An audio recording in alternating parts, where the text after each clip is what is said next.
Every evening, the same comings and goings. These offices north of St. Petersburg are home to a secret production line that never stops.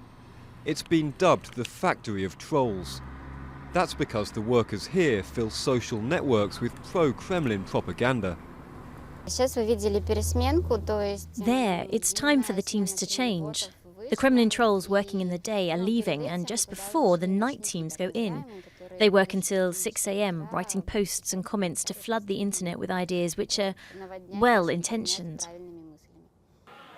Ludmila worked in the building for 2 months. Like hundreds of others, she was attracted by the good salary. But in the end, she resigned, disgusted. For example, we had to write very positive comments about the government. We're given information and told how we should use it. For example, that life is more and more beautiful and we're living better and better. And if it's about the US, we have to do everything to make the reader conclude that people there live badly and that it's not going well.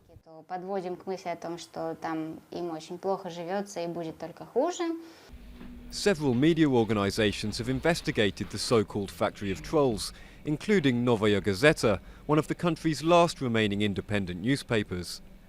It published a list of aliases used by the trolls, hundreds of names, writing thousands of comments each day. The two main heroes the trolls have to comment on are Vladimir Putin and Defense Minister Sergei Shoigu. Among the most common themes we find is negativity about Ukrainian policy and conversely positivity about the Kremlin's domestic and foreign policy.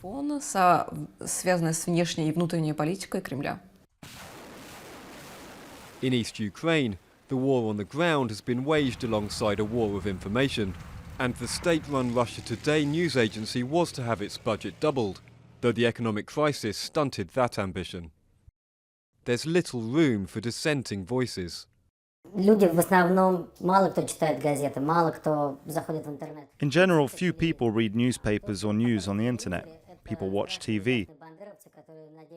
And all we see on TV is horrible Ukrainian nationalists who want to kill all Russian speakers in Ukraine. The lies are mass-produced with a level of industrial production. The press in the country where I work behaves like the German press in the 1930s.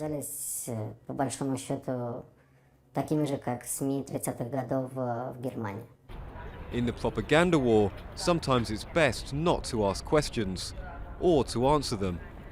Russian media close to the government refused to comment.